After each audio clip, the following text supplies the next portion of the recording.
Cette émission agricole vous est présentée par...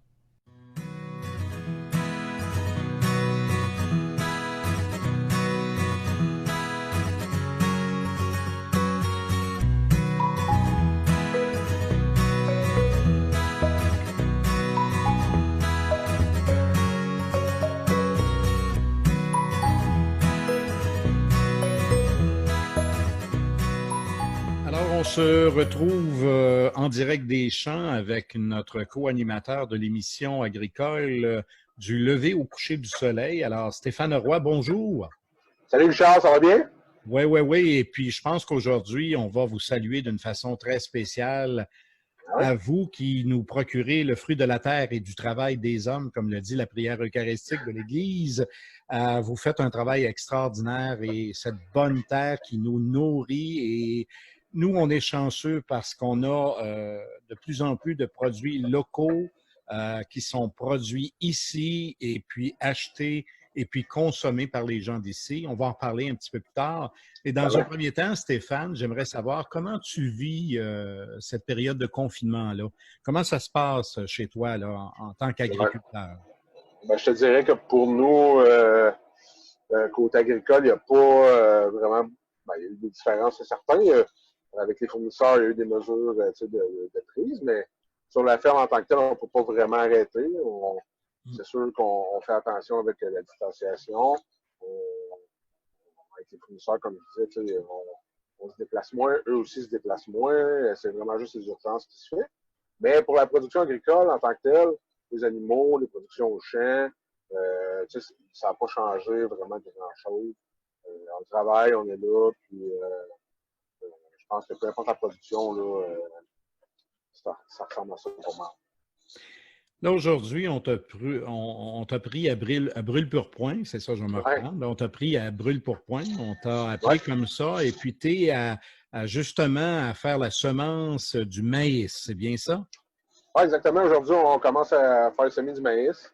Il y a eu du semis de blé de fait ou d'avoine, mais le maïs, c'est la première journée. On commence aujourd'hui. Jusqu'à maintenant, ça va super bien. On a un printemps froid, mais un printemps sec. Le terrain est sec. Comparé, mettons, à l'année passée, c'est vraiment un terrain là, prêt là, pour côté humidité pour recevoir la semence. C'est sûr qu'il est froid un peu, mais vaut mieux que avoir un terrain un petit peu plus froid, mais vraiment sec pour faire le semis, que humide et froid. Donc, à ce temps-ci, on a décidé d'y aller de l'avant avec le semis. Est-ce qu'on est dans les premiers jours des semences à ce moment-ci? Oui, tout à fait. On est vraiment dans les premiers jours de semis là, en 2020, oui. Donc, c'est à peu près tous les agriculteurs qui se mettent en marche cette semaine là, pour commencer les semences. Est-ce qu'on est en retard ou on est dans les temps? Non, jusqu'à maintenant, on est même en avance. Il est tôt encore. Là, la saison est hâtive. Là, puis on a préparé les champs là, pour ceux qui avaient des lisiers ou du fumier à épandre. Là, ça se fait présentement ou ça s'est fait un petit peu avant. Puis, bon, là, on a un beau printemps quand même assez hâtif là, pour les champs.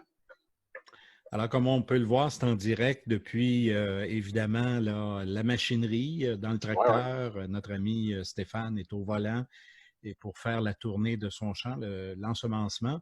Alors, ça se passe bien comme ça. Et est-ce qu'il y a d'autres semences qui vont se faire, les petits fruits, toutes ces choses-là? Est-ce que c'est pour bientôt ou c'est déjà fait? Ouais. C'est sûr que là, tu me parles de petits fruits et d'autres trucs. Je ne suis pas le plus grand connaisseur de ce côté-là. Mais j'imagine qu'au cours des prochaines semaines, tout devrait se faire là, si le beau temps peut continuer puis se poursuivre.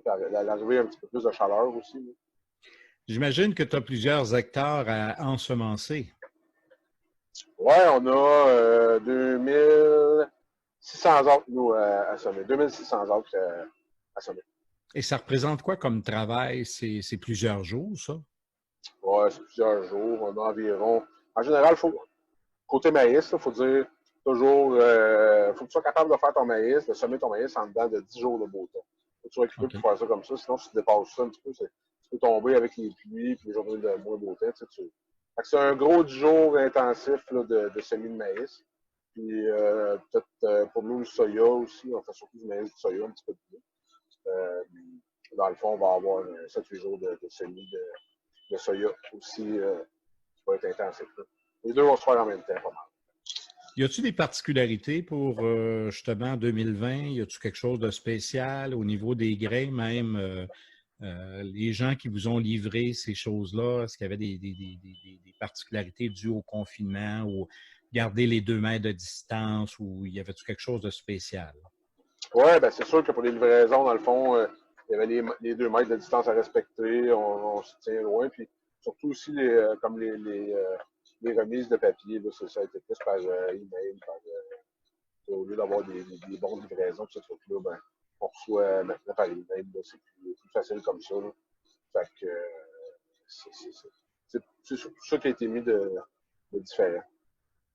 On va parler maintenant de l'achat chez nous. La MRC des Sources a mis en ligne un site où est-ce que, bon, on veut encourager de plus en plus la population de la MRC des Sources et d'ailleurs au Québec, peu importe, là, à acheter local, à vraiment acheter localement, régionalement. Est-ce que ce genre de site-là aide les agriculteurs, nos producteurs, selon toi, Stéphane? Ben, on va y aller vraiment selon moi parce que mon expérience n'est pas. Nous, c'est sûr qu'avec la production qu'on a, on vend à un acheteur québécois, mais je veux dire, on fait pas encore parce qu'on va en faire bientôt de vente à la ferme. Là. On n'en fait pas encore, mais ça s'en vient. Ça devrait être même probablement la semaine prochaine. En théorie, on va lancer ça. Donc c'est un scoop que tu nous donnes, là. C'est un scoop. Ben oui, je te fais un petit scoop. On va avoir de la viande de porc, saucisse, tout ça là, à la ferme. Là. Oh, donc on a déjà commencé la production, mais on attend d'avoir le plus de produits possible pour partir ça. Donc, et ça, c'est une nouveauté, ça, Stéphane. Ça va être nouveau. Oui, c'est une nouveauté qu'on va faire, qu'on va essayer de mettre en place. D'accord. Mais servir les gens, la région. Exactement. Et d'avoir justement ce que la MRC des Sources a mis en branle, l'achat chez nous, tout ça, parce que j'écoutais un reportage à Radio-Canada ce matin. On disait qu'il y avait déjà au-delà d'une 40aine de producteurs dans tous les domaines qui se sont inscrits et on a d'agréables surprises. Les gens, je pense qu'avec la pandémie, ont pris conscience, ou il y a une réflexion qui s'est amorcée sur l'importance d'encourager les gens d'ici, l'importance d'encourager nos producteurs. Ben, c'est certain. Comment je dirais bien ça? Encore là, selon le produit qui est disponible, encourager local, c'est sûr que c'est souvent on va magasiner, on va à l'épicerie où on regarde le prix des produits. Puis souvent, on y va avec le moins cher. C'est sûr que la capacité des gens à payer, mais reste que quand on prend un produit local, peu importe dans ce qu'on fait, l'argent reste au Québec. Elle ne s'en va pas à l'extérieur, elle ne s'en va pas dans un autre pays, elle reste au Québec, dans notre région, puis ça encourage les gens d'ici. C'est sûr qu'économiquement, c'est bien mieux.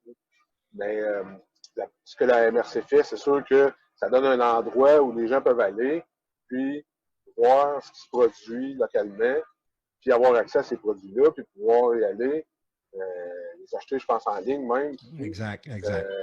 C'est sûr que c'est merveilleux. Là. Donc, c'est une bonne affaire. C'est quelque chose à développer et c'est quelque chose qui suscite de l'intérêt et puis qui risque de faire boule de neige. En tout cas, si oui, puis, comme tu l'as dit, les gens, là, avec la pandémie, sont plus portés à aller vers l'achat local. Puis, puis pour les producteurs aussi, c'est plus valorisant. Mettons, je vais donner l'exemple parce que nous, on vend à un acheteur québécois, oui, mais un acheteur, mais on n'a jamais on va dire, de commentaires sur ce qu'on fait comme travail. On vend un acheteur. C'est un peu.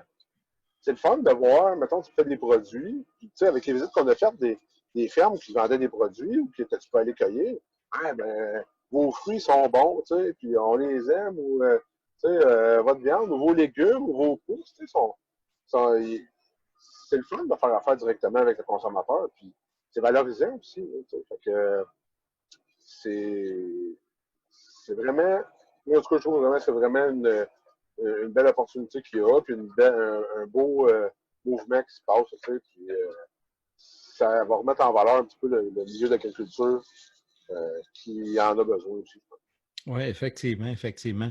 Donc, c'est une belle porte d'entrée pour nos agriculteurs. Puis je pense que les gens aussi veulent savoir ce qu'ils mangent. Ils veulent savoir ce qu'il y a dans leurs assiettes. Tu sais, quand c'est un producteur local, c'est sûr que c'est plus encourageant. On sait d'où ça vient. On sait qu'est-ce que c'est aussi. Puis je pense que ça aussi, les gens en prennent de plus en plus conscience à travers ce qu'on traverse actuellement. Oui, ben c'est sûr, c'est important de savoir d'où ça vient, de ce qu'on consomme dans le fond, puis comment je reviens ça, au Québec en plus, puis au Québec, au Canada en général, là, les normes de production, même si c'est de la production plus intensive, sont pas pareilles comme tu fais venir un produit des États-Unis. Il y en a qui viennent de la Chine, de l'Amérique du Sud. C'est pas les mêmes conditions, les mêmes normes sanitaires sont plus sévères, les normes environnementales sont plus sévères. On est beaucoup plus normé, puis beaucoup plus. Je pense qu'on fait des produits de qualité au Québec beaucoup plus qu'à l'extérieur. De là, puis les conditions climatiques ne sont pas les mêmes non plus. Là. Donc, les produits, oui, sont plus chers, normalement, à cause d'un petit peu de tout ça, mais elles sont de qualité, je pense, beaucoup plus. Puis, on sait d'où ce qui vient.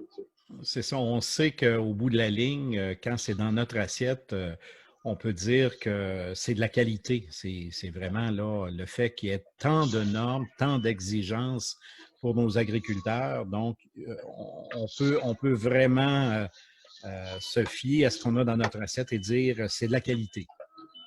Ben, je pense que oui. En grande majorité, oui. C'est certain. Alors écoute, on va s'arrêter là-dessus. On va te permettre de retourner dans Ben, tes regarde, champs. tu vois, Richard, tantôt, tu as dit que j'étais au volant, mais je regarde pas mal plus le GPS sans aller, puis sûr que tu fais bien que d'être au volant. Oui, parce que c'est la technologie. Hein. La technologie vous aide beaucoup aussi à ce niveau-là aussi. Ah, ben oui, c'est rendu technologique beaucoup. Comme après-midi, là, tu es dans un tracteur, c'est ça? Ouais. Et puis, j'imagine que tu dois savoir la qualité des sols, tu dois avoir un paquet d'informations à l'écran. Ben, la qualité des sols, on la regarde, mettons, avant de commencer. Tu sais, pour ma machine, j'ai toutes les informations, pression au sol de saignée, la population de grains que je mets à la haute, la quantité d'engrais qu'on met. On a toutes les informations, là, comme là, tu ne le vois pas, là, mais j'ai comme 3 écrans qui me donnent toutes les informations de la machine, du semis que je fais, tous les trucs. Là, fait que là, dans le fond, ça garde tout en données aussi. Ça nous donne accès à une plateforme pour faire le suivi dans la saison. Dans le fond, j'ai toute une plateforme, mettons, sur un iPad. Là. Là, tu peux aller prendre toutes les données de la culture, puis tu peux mettre aussi des trucs que tu visualises dans tes champs. Tout, fait que tu peux donner ça à ton agronome, il peut aller suivre, et tout, peut aller mettre des remarques. Parce que tu as accès à tout ça, ça enregistre tout. Fait que la technologie est rendue là, on a tout accès à ça avec notre cellulaire ou un iPad. Puis on a tout ce qu'on fait. Quand on aime la technologie, ben on y va, puis ça fonctionne, c'est bien plaisant. C'est un outil de plus, c'est des outils de plus. Donc, on peut dire que la qualité, ça commence dès la semence ou l'ensemencement. Ben oui, c'est sûr. On s'arrête là-dessus. Est-ce que tu aurais un message à lancer aux agriculteurs, à tes confrères, à tes collègues qui sont au champ, qui nous syntonisent actuellement? Ben, un message, dans le fond, l'agriculture n'a pas arrêté de tout ce qu'on vit depuis le mois de mars. Puis, il faut juste pas lâcher, continuer. Puis, je pense qu'on est dans une belle séquence que les gens apprennent à redécouvrir l'agriculture du Québec, puis à l'aimer. Puis, je pense qu'il faut leur ouvrir nos portes, pour leur montrer ce qu'on fait. Puis, qu'on tente le plus possible de leur montrer les belles choses qu'on fait. Puis, c'est sûr qu'il n'y a rien de parfait jamais. Ça, c'est sûr. Mais pense que faut pas qu'on lâche et qu'on montre aux gens ce qu'on fait. Ça va bien aller. Merci beaucoup, Stéphane. Au plaisir de se reparler bientôt. Merci. Parfait, ça m'a fait plaisir. À bientôt, Richard. Cette émission agricole vous a été présentée par